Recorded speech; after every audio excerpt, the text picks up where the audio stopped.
Hello friends, welcome to my channel Fly High Academy. Create your own success story. আজকেও আমরা ভারতীয় সংবিধান নিয়ে আলোচনা করব, সেটা তোমরা নিশ্চয়ই বুঝতে পেরে গিয়েছো। আজকে আমরা ভারতীয় সংবিধানের তৃতীয় পর্বে চলে এসেছি। এই তৃতীয় পর্বে ভারতীয় সংবিধানে আরও বেশ কিছু গুরুত্বপূর্ণ বিষয়গুলি নিয়ে আমরা আলোচনা করব। তাহলে দেখে নেওয়া যাক আজকের বিষয়গুলো কি কি, যেগুলো আমরা আজকে এই পর্বে আলোচনা করব। প্রথমে যে বিষয়টি নিয়ে আলোচনা করব সেটি হচ্ছে কি না নির্দেশমূলক নীতি।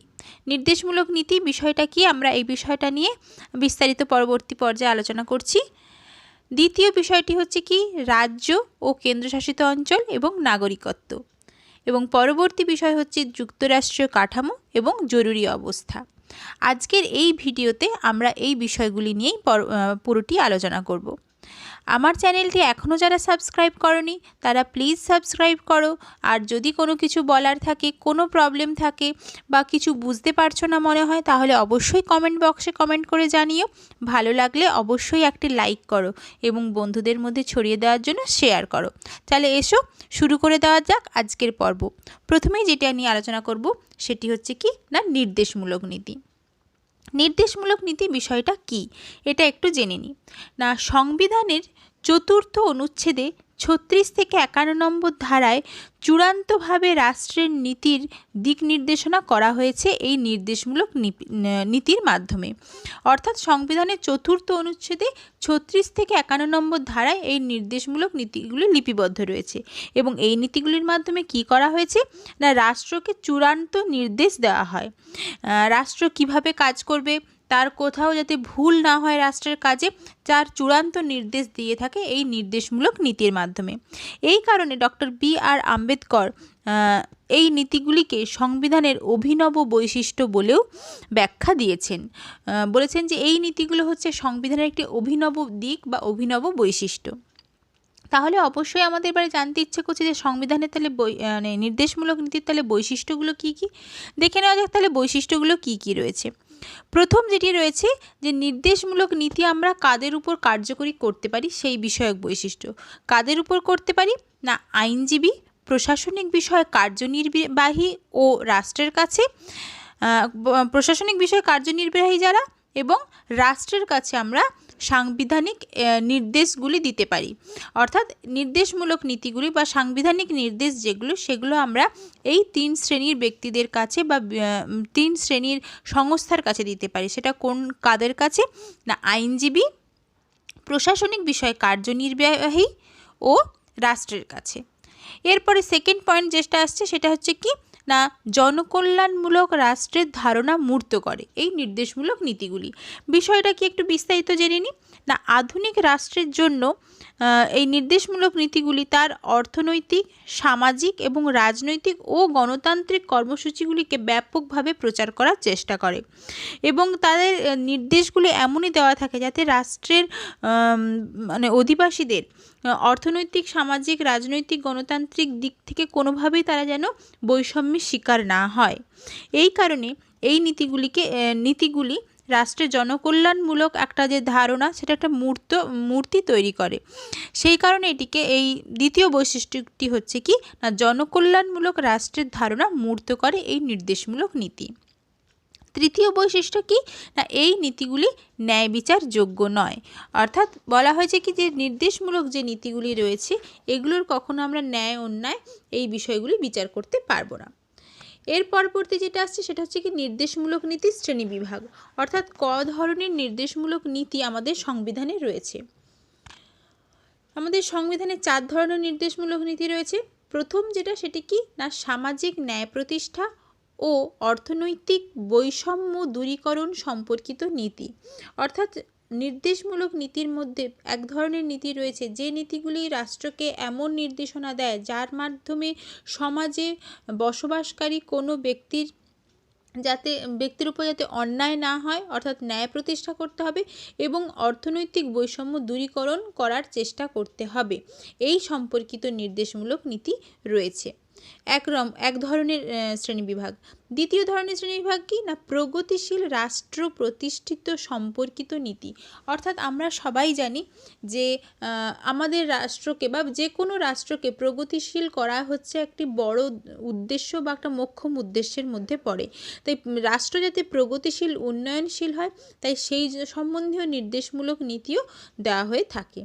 তৃতীয় বিষয়টা কি না আন্তর্জাতিক সম্পর্ক উন্নয়ন সাধন সম্পর্কিত নীতি। প্রত্যেক রাষ্ট্রই অন্যান্য রাষ্ট্রের সঙ্গে যদি সম্পর্ক আরও ভালো হয় তাহলে সে রাষ্ট্রের উন্নতি অনেক ভালো হবে।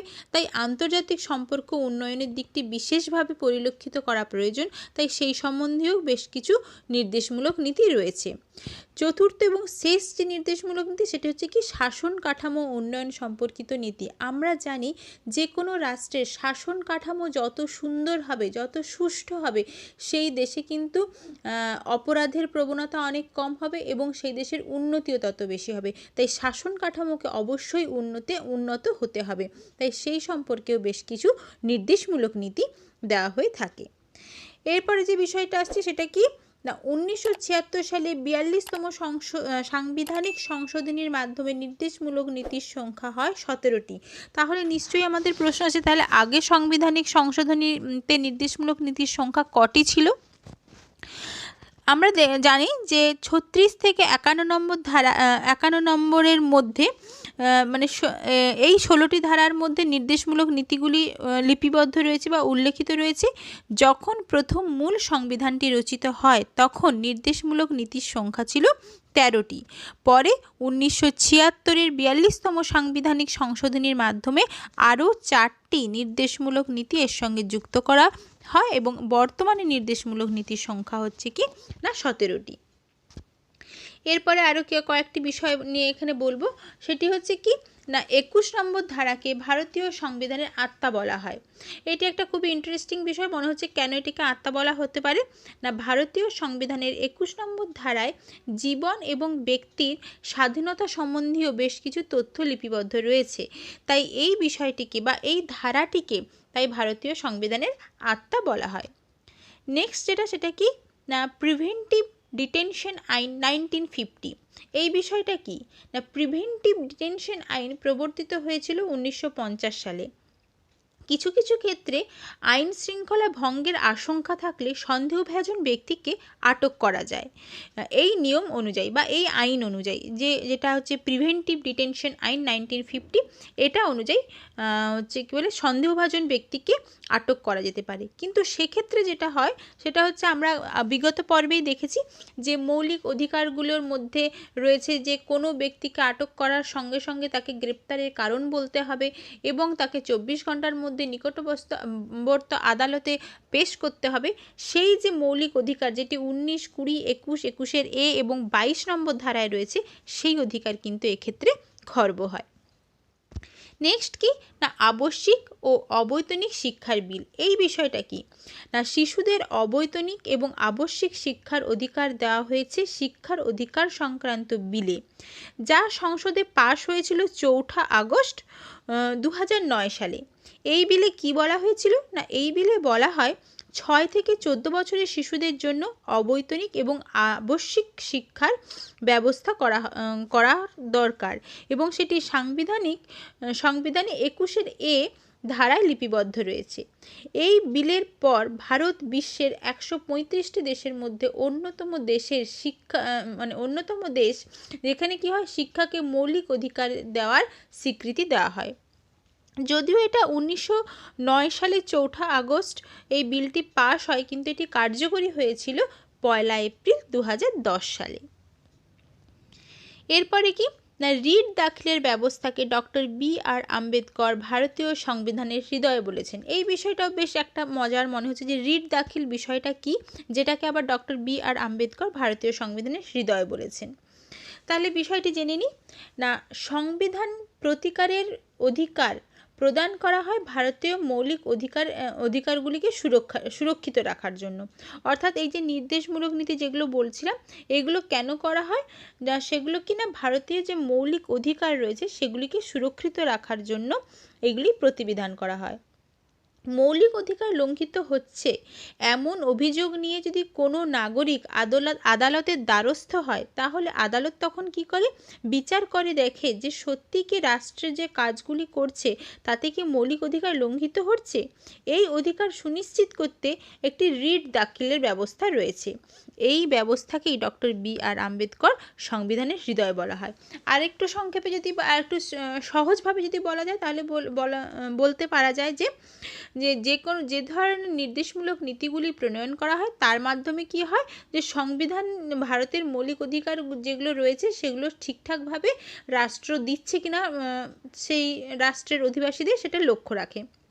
সেক্ষেত্রে যদি কোনো নাগরিক এসে বলে যে না আমার মৌলিক অধিকার লঙ্ঘিত হয়েছে, তখন রাষ্ট্র সেই বিষয়টি নিয়ে খতিয়ে দেখে এবং সেক্ষেত্রে নাগরিক একটি রিট দাখিল করতে পারে, যার মাধ্যমে রাষ্ট্র কিন্তু বিষয়টা নিয়ে বেশিভাবে বিচার বিবেচনা করবে। এই রিট যে দাখিল করা হয় এটিকেই ডক্টর বি.আর. আম্বেদকর ভারতীয় সংবিধানের হৃদয় বলেছেন। এরপরের বিষয়টি কি না, ভারতীয় সংবিধানের অভিভাবক হলো সুপ্রিম কোর্ট। এটা আমরা আগেও বোধহয় পড়েছি। যাই হোক, ভারতীয় সংবিধানের অভিভাবক সুপ্রিম কোর্টকে কেন বলা হয় না, দেশের সর্বোচ্চ আদালত হলো সুপ্রিম কোর্ট এবং সংবিধান অনুযায়ী সুপ্রিম কোর্টের মাধ্যমেই সংবিধানে যেগুলি লিপিবদ্ধ রয়েছে সেই সব আইনগুলিকে রক্ষণাবেক্ষণ এবং তার প্রণয়নের ব্যবস্থা করার একটা বিষয় রয়েছে। সেই জন্যই সংবিধানের অভিভাবকের ভূমিকা পালন করে থাকে ভারতীয় সংবিধান। এর পরবর্তী যে বিষয়টা রয়েছে সেটা কি না, ভোটদানের অধিকার লিপিবদ্ধ রয়েছে সংবিধানের 326-এর 15 নম্বর অধ্যায়। আমরা জানি ভোটদান একটি বিশেষ বিষয় আমাদের দেশে, তো সেটি বিষয়টা কি না, ভোটদানের অধিকার যেটি রয়েছে সেটি লিপিবদ্ধ রয়েছে 326-এর 15 নম্বর অধ্যায়, যদিও এটা কিন্তু মৌলিক অধিকারের মধ্যে পড়ে না। এর পরবর্তী এবারে বিষয় চলে যাই, যে এরপরে কোন বিষয়টি নিয়ে আলোচনা করব, সেটি হচ্ছে রাজ্য, কেন্দ্রশাসিত অঞ্চল এবং নাগরিকত্ব।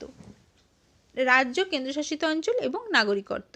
প্রথমে দেখি কোন বিষয়টি রয়েছে না, রাজ্য পুনর্গঠন আইন 1956। এই বিষয়টা কি না, রাজ্য পুনর্গঠন আইন 1956-এর সাহায্যে ভারতীয় রাজ্যগুলির সীমানা নতুন করে নির্ধারণ করার ব্যবস্থা করা হয় এবং সেক্ষেত্রে যে নির্ধারণ করা হবে, মানে সীমা যে নির্ধারণ করা হবে সেটির ভিত্তি হবে কি ভাষাভিত্তিক, অর্থাৎ ভাষাভিত্তিক রাজ্য পুনর্গঠন করা হয় 1956 সালের রাজ্য পুনর্গঠন আইনের মাধ্যমে। এবং প্রথম ভাষাভিত্তিক রাজ্য হচ্ছে আমাদের অন্ধ্রপ্রদেশ। এটা আমরা অনেকেই জানি, বা এটা কিন্তু খুবই ইম্পর্টেন্ট যে প্রথম ভাষাভিত্তিক রাজ্য কোনটি, সেটি হচ্ছে অন্ধ্রপ্রদেশ। ভাষার ভিত্তিতে ভারতের প্রথম রাজ্য গঠিত হয়েছিল অন্ধ্রপ্রদেশ, কারণ কি কেন্দ্রীয় সরকার রাজ্য পুনর্গঠন কমিশন তৈরি করেছিল 1953 সালে এবং ওই কমিশনের দায়িত্ব ছিল ভাষাভিত্তিক রাজ্যের সীমানা নির্দেশ করা এবং ওই কমিশনের সুপারিশ অনুযায়ী অন্ধ্রপ্রদেশ গঠিত হয় 1 অক্টোবর 1953 সালে। কিন্তু মাদ্রাজ প্রেসিডেন্ট থেকে তেলেগু ভাষী উত্তরের জেলাগুলিকে পৃথক করা হয়েছিল এবং সেই কারণে 1 নভেম্বর 1956 সালে হায়দ্রাবাদ রাজ্যের সঙ্গে তেলেঙ্গানার সঙ্গে এটি সন্নিবিষ্ট হয়। তাই প্রথম তালে ভাষাভিত্তিক রাজ্য গড়ে উঠল কি না, অন্ধ্রপ্রদেশ।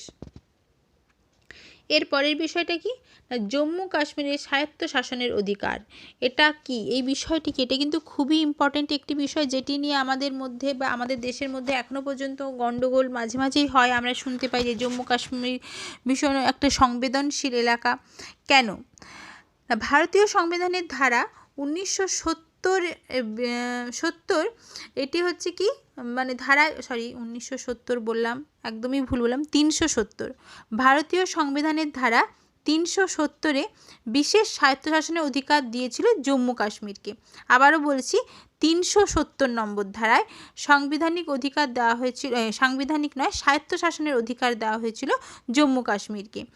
এখানে কি বলা হয় না, প্রতিরক্ষা, বিদেশ, অর্থ এবং যোগাযোগ ছাড়া বাকি সব বিষয়ে দেশের সংসদ দ্বারা তৈরি আইনে কাশ্মীর কার্যকরী করতে পারবে এবং বিধানসভার সম্মতির তাতে প্রয়োজন হবে।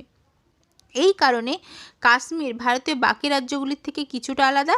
যদিও 1 অক্টোবর 2019 সালে এই রাজ্যকে কেন্দ্রশাসিত রাজ্যে পরিণত করা হয়, সেহেতু 31 অক্টোবরের পর থেকে রাজ্যে 370 ধারার আর প্রয়োজন হয় না। আবার বলছি বিষয়টা কি, বিষয়টা খুবই গুরুত্বপূর্ণ। 370 নং ধারায় কি বলা হয় না, জম্মু কাশ্মীরকে স্বায়ত্তশাসনের অধিকার দেওয়া হয়, কিন্তু তার মধ্যে অর্থাৎ কি, জম্মু কাশ্মীরের শাসন ব্যবস্থার বিষয় সেই রাজ্যের বা বিধানসভার যারা সাংসদ রয়েছে তাদের সম্মতিক্রমে তাদের শাসন কার্য চলবে। তবে তার মধ্যে বেশ কিছু বিষয় বাদ থাকবে, যেগুলো কিন্তু কেন্দ্রই পরিচালনা করবে জম্মু কাশ্মীর। সেটা কি না, প্রতিরক্ষা, বিদেশ, অর্থ এবং যোগাযোগ ব্যবস্থা। তবে এই যে বিষয়টা, এই যে স্বায়ত্তশাসনের বিষয়টা, যেটা 370 নম্বর ধারায় রয়েছে, সেটি কিন্তু 31 অক্টোবর 2019 সালের পর এটি কিন্তু বাতিল হয় এবং এখন জম্মু কাশ্মীর সম্পূর্ণভাবে কেন্দ্রশাসিত অঞ্চলে পরিণত হয়েছে। আশা করি বিষয়টা বোঝাতে পারলাম। প্রথমটা একটু আমি ভুলে বলে ফেলেছিলাম, যাই হোক। নেক্সট চলে যাওয়া যাক, বিষয়টি কি রয়েছে না, গোয়াতে পর্তুগিজ পরিবারের আইন অব্যাহত। এই বিষয়টা কি, অভিন্ন দেওয়ানি বিধি অনুযায়ী ভারতীয় রাজ্যগুলির মধ্যে গোয়াতে প্রচলিত রয়েছে এই বিষয়টি। এটি হচ্ছে কি, এই রাজ্যটি 1961 সালে পর্তুগিজ শাসন থেকে মুক্ত হয়ে ভারতের অন্তর্ভুক্ত হয়েছিল। তখন ভারতীয় সরকারের পক্ষ থেকে গোয়াবাসীদের আশ্বস্ত করা হয়েছিল যে এই রাজ্যে প্রচলিত আইনগুলি কখনো বদল আনা হবে না। ফলে গোয়াতে এখনও পর্যন্ত পর্তুগিজ পরিবারের আইন চলে। তাহলে বিষয়টা কি না, গোয়া যখন প্রথম 1961 সালে পর্তুগিজ শাসন থেকে মুক্ত হয়ে ভারতের সঙ্গে যুক্ত হয়েছিল, তখন ভারত সরকার তাকে আশ্বস্ত করেছিল যে তোমাদের আইনের কোনো পরিবর্তন আনা হবে না, এবং সেই কারণে এখনও পর্যন্ত কিন্তু এখানে পর্তুগিজ আইন অব্যাহত রয়েছে। পরবর্তী বিষয়টা কি না, কেন্দ্রশাসিত অঞ্চলগুলিতে উপরাজ্যপালের প্রশাসক নিয়োগ। অর্থাৎ কি, ভারতের রাজ্যগুলির মতো কেন্দ্রশাসিত অঞ্চলে প্রায়শই কোনো না কোনো নির্বাচিত সরকার থাকে না, তাই সরাসরি কেন্দ্রই এই অঞ্চলগুলিকে দৈনিক প্রশাসনিক কার্য নির্বাহ করে থাকে। এই কার্য সম্পাদনের জন্য রাষ্ট্রপতি উপরাজ্যপাল বা প্রশাসক নিয়োগ করে থাকে। নেক্সট বিষয়টা কি না, নাগরিকত্ব আইন পাস হয় কত সালে না, 1955 সালে। ভারতীয় সংবিধানে নাগরিকত্ব পাবার শর্তাবলী নির্ধারণ করার দায়িত্ব পড়ে সাংসদের ওপর। এই কারণে সংসদের নাগরিকত্ব আইন পাশ করা হয়েছিল 1955 সালে। এই আইনে বলা হয়েছে যে জন্ম, উত্তরাধিকার, নাম নথিভুক্তকরণ প্রভৃতি পদ্ধতির সাহায্যে কোনো ব্যক্তি ভারতের নাগরিকত্ব পেতে পারেন। পরবর্তী বিষয়টা কি, যে নাগরিকত্ব বাতিল হওয়ার 3টি কারণ। কি কি কারণে নাগরিকত্ব বাতিল হতে পারে? প্রথম কারণ কি, স্বেচ্ছায় নাগরিকত্ব ছেড়ে দিলে। কোনো ব্যক্তি যদি স্বেচ্ছায় নাগরিকত্ব ছেড়ে দেয়, সেক্ষেত্রে তার নাগরিকত্ব বাতিল হয়ে যাবে। দ্বিতীয়ত, অন্য দেশের নাগরিকত্ব গ্রহণ করলে। যদি কোনো ব্যক্তি ভারতের নাগরিকত্ব ছেড়ে অন্য কোনো দেশের নাগরিকত্ব গ্রহণ করে, আমরা অনেক সময় জানি অনেকেই ইংল্যান্ড, আমেরিকা, কানাডা ইত্যাদির নাগরিকত্ব গ্রহণ করে থাকে কার্যের সূত্রে, সেক্ষেত্রে কিন্তু ভারতের নাগরিকত্ব তার বাতিল হয়ে যাবে। পরবর্তী কি, জাল নথি বা অসৎ উপায় অবলম্বন করলে। নাগরিকত্ব পাওয়ার জন্য যদি কোনো জাল নথি ব্যবহার করে থাকে বা অসৎ উপায় অবলম্বন করে থাকে কোনো বিষয় বা কোনো ক্ষেত্রে, সেক্ষেত্রেও তার নাগরিকত্ব বাতিল হতে পারে। এর পরবর্তী বিষয় কি আসছে, যেটি আমাদের এখন আলোচনা করব, সেটি হচ্ছে কি, যুক্তরাষ্ট্রীয় কাঠামো ও জরুরি ব্যবস্থা। এই বিষয়টা কি? যুক্তরাষ্ট্রীয় কাঠামো ও জরুরি ব্যবস্থা। এখন আমরা এই বিষয়টি নিয়ে আলোচনা করব। এই বিষয়টি কি? বিষয়টা হচ্ছে, প্রথমে যেটা আসছে, ভারতীয় সংবিধানে কেন্দ্র ও রাজ্যের মধ্যে ক্ষমতা ভাগ করার জন্য 3টি তালিকা তৈরি করা হয়। তাহলে ভারতের যুক্তরাষ্ট্রীয় কাঠামো মানে বুঝতেই পারছো, যুক্তরাষ্ট্রীয় কাঠামোতে কেন্দ্র এবং রাজ্য একসঙ্গে যুক্তভাবে কাজ করবে। তবে এই যুক্তভাবে কাজ করার ক্ষেত্রে ক্ষমতার কিছু ভাগাভাগি করতে হয়। সেই ভাগ করার জন্য 3টি তালিকা তৈরি করা হয়। সেই 3টি তালিকা কি কি না, একটি হলো কেন্দ্রীয় তালিকা, যার অন্তর্ভুক্ত সবকটি বিষয়ই হচ্ছে কেন্দ্রীয় সরকারের হাতে থাকে। দ্বিতীয় তালিকাটি হচ্ছে রাজ্য তালিকা। এই তালিকার অন্তর্ভুক্ত বিষয়গুলির ক্ষেত্রে সিদ্ধান্ত নেওয়ার অধিকার রাজ্য সরকারের থাকে। তৃতীয় তালিকা হলো যৌথ তালিকা। এই তালিকার বিষয়গুলি সম্বন্ধে কেন্দ্র এবং রাজ্য যৌথভাবে সিদ্ধান্ত নিতে পারে। ভারতীয় সংবিধানে সপ্তম তফসিলের অন্তর্ভুক্ত কেন্দ্রীয় তালিকায় মোট 97টি বিষয় উল্লেখ রয়েছে। অর্থাৎ কেন্দ্রীয় তালিকার মধ্যে যে বিষয়গুলি রয়েছে, বিষয়গুলির সংখ্যা হচ্ছে 97টি, এবং এই বিষয়গুলির সম্বন্ধে চূড়ান্ত সিদ্ধান্ত নেওয়ার অধিকার রয়েছে কেন্দ্রীয় সরকারের। এরপর হচ্ছে রাজ্যের তালিকা। রাজ্যের তালিকা কি না, যখন ভারতীয় সংবিধানের ধারা 352 অনুযায়ী দেশের জরুরি অবস্থা ঘোষণা করা হয়, সেই ক্ষেত্রে রাজ্যের হাতে থাকে 66টি বিষয়। এই 66টি বিষয়ে কিন্তু রাজ্য সরকার যে কোনো সিদ্ধান্ত গ্রহণ করতে পারে। এরপরে আসছে যৌথ তালিকা। যৌথ তালিকার মধ্যে বিষয়ের সংখ্যা হচ্ছে 52টি, যেখানে কেন্দ্র এবং রাজ্য যৌথভাবে সিদ্ধান্ত নিয়ে যে কোনো বিষয় সিদ্ধান্ত গ্রহণ করতে পারে। নেক্সট সেটা হচ্ছে কি না, রাজিন্দর সিং কারশিয়া কমিশন গঠন। রাজিন্দর সিং সরকারিয়া কমিশন গঠন। রাজিন্দর সিং সরকারিয়া কমিশন গঠন। এই বিষয়টা কি না, সরকারিয়া কমিশন গঠিত হয়েছিল কেন্দ্রীয় সরকারের দ্বারা জুন মাসের 1983 সালে কেন্দ্র এবং রাজ্যের মধ্যে সম্পর্ককে খতিয়ে দেখার জন্য। এই কমিশনের ক্ষমতা প্রদান করা হয়েছিল যে প্রয়োজনে এই সম্পর্কে আরও যুক্তিপূর্ণ করে তুলতে সংস্কারের প্রস্তাবও দেওয়া হয় এবং মূল সংবিধানের কাঠামোকে অক্ষুণ্ণ রাখা হয়। এই কমিশনের নামকরণ করা হয়েছিল কারণ কি ওই সময় কমিশনের প্রধান সুপ্রিম কোর্টের অবসরপ্রাপ্ত বিচারপতি রাজিন্দর সিং সরকারিয়ার নাম অনুসারে। এই কমিশনের অন্য দুই সদস্য ছিলেন কি না, বি শিবরামন এবং ডক্টর SR সেন। এটি হচ্ছে কি, তাহলে এই সংবিধানের মাধ্যমে কি করা হয়, যে কেন্দ্র এবং রাজ্যের মাধ্যমে এই যে কমিশন গঠন করা, এর মাধ্যমে কি হয়, কেন্দ্র এবং রাজ্যের মধ্যে সম্পর্ককে ভালো করে খতিয়ে দেখার জন্য এই কমিশনটি গঠিত হয়। এই কমিশনটির নাম হচ্ছে কি না, রাজিন্দর সিং সরকারিয়া কমিশন। নেক্সট যেটা আসছে সেই বিষয়টা কি না, 1956 সালে জোনাল কাউন্সিল গঠন। ভারতের জোনাল কাউন্সিল গঠনের প্রস্তাব প্রথম দিয়েছিলেন কে না, প্রথম প্রধানমন্ত্রী জওহরলাল নেহেরু 1956 সালে। বর্তমানে দেশে 6টি জোনাল কাউন্সিল রয়েছে।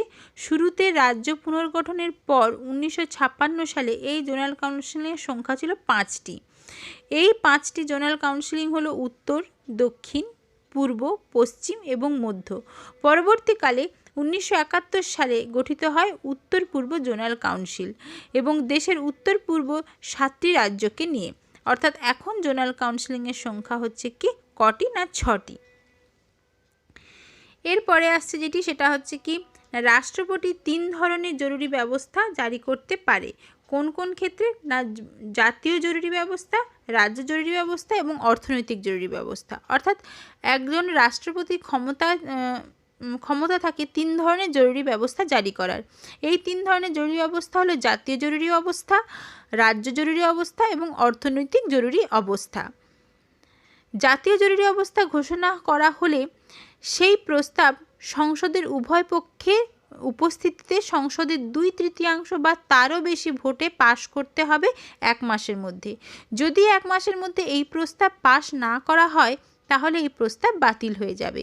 এই প্রস্তাব প্রথম পাস করতে হলে রাজ্যসভায়, যদি সেই সময় লোকসভায় ভঙ্গ থাকে তবে। তারপর লোকসভা গঠিত হওয়ার পর 1 মাসের মধ্যে এই প্রস্তাবটি কিন্তু পাঠাতে হবে। জাতীয় জরুরি অবস্থা ঘোষণা করা হলে বৈদেশিক যুদ্ধ, বৈদেশিক আক্রমণ, দেশের অভ্যন্তরের সশস্ত্র বিপ্লব প্রভৃতি কারণে রাষ্ট্রপতি জরুরি অবস্থা ঘোষণা করতে পারেন কেবলমাত্র প্রধানমন্ত্রীর নেতৃত্বে কেন্দ্রীয় মন্ত্রিসভার কাছ থেকে লিখিত প্রস্তাব পেলেই। তাহলে আমরা দেখলাম যে কি কি ক্ষেত্রে জরুরি অবস্থা জারি করা যায় এবং কোন কোন বিষয়গুলি তার জন্য লক্ষ্য রাখতে হয়। এরপরের বিষয় হচ্ছে কি, স্বাধীনতার পর 3 বার জরুরি অবস্থা জারি করা হয়েছে। আমাদের ভারতের স্বাধীনতার পর থেকে 3 বার জরুরি অবস্থা জারি করা হয়। প্রথমবার যখন ভারত চীনের যুদ্ধের সময় 1962 সালে, দ্বিতীয়বার ভারত পাকিস্তানের যুদ্ধের সময় 1971 সালে এবং তৃতীয়বারও ভারত পাকিস্তানের যুদ্ধের সময় 1975 সালে। অর্থাৎ আমাদের স্বাধীনতার পর জরুরি অবস্থা জারি করা হয়েছিল 3 বার। এরপরে যেটা আসছে সেটা কি 356 ধারা অনুযায়ী রাজ্যে রাষ্ট্রপতি শাসন জারি করা যায়। 356 নং ধারা অনুযায়ী রাষ্ট্রপতি শাসন জারি করা যায়, কিন্তু সেক্ষেত্রে কিছু বিষয় আমাদের জানতে হবে। সেটা কি না, কোনো রাজ্যে রাষ্ট্রপতি শাসন জারি করা হয় তখনই যখন সংশ্লিষ্ট রাজ্যের রাজ্যপাল রাষ্ট্রপতির কাছে এই মর্মে রিপোর্ট পাঠান যে ওই রাজ্যে সাংবিধানিক ব্যবস্থা সম্পূর্ণভাবে ভেঙে পড়েছে এবং রাষ্ট্রপতি শাসনের মাধ্যমে কেন্দ্রের তরফ থেকে রাজ্যপালের হাতে রাজ্যের প্রশাসনিক কর্তৃত্ব তুলে দেওয়া হয়। এবং ভারতে কোনো রাজ্যের রাষ্ট্রপতি যখন শাসন জারি করা হয় সেইটি প্রস্তাবে 2 মাসের মধ্যে সংশোধনে অনুমোদনের জন্য পাশ করাতে হবে। এই ধরনের জরুরি অবস্থা জারি করা যেতে পারে যদি রাজ্যপালের রিপোর্টে উল্লেখ থাকে যে এই রাজ্যে সাংবিধানিক ব্যবস্থা সম্পূর্ণ ভেঙে পড়েছে। যদি সংসদের উভয় সভার সম্মতি পাওয়া যায় তাহলেই কিন্তু কোনো রাজ্যে রাষ্ট্রপতি শাসনের মেয়াদ সর্বাধিক 6 মাস বৃদ্ধি পেতে পারে। রাষ্ট্রপতি শাসন সর্বাধিক 3 বছরের জন্য জারি করা যেতে পারে, তবে 6 মাস অন্তর সংসদের প্রস্তাব পেশ করতে হবে এবং মেয়াদ বৃদ্ধি করতে হবে। এভাবেই কিন্তু রাষ্ট্রপতি শাসন জারি করা সম্ভব। এরপরে যেটা আসছে সেটা হচ্ছে কি না, ভারতীয় সংবিধানে জরুরি অবস্থা সম্বন্ধীয় ধারাগুলি রয়েছে 352 থেকে 360-এর মধ্যে। অর্থাৎ ভারতীয় সংবিধানের জরুরি ব্যবস্থা সম্বন্ধে যেসব ধারাগুলি রয়েছে সেটি 352 থেকে 360-এর মধ্যে রয়েছে এবং সংবিধানের এই ধারায় 352-তে জরুরি অবস্থা ঘোষণায় বৈদেশিক আক্রমণ এবং সম্বন্ধে রয়েছে, বৈদেশিক আক্রমণ সম্বন্ধে রয়েছে।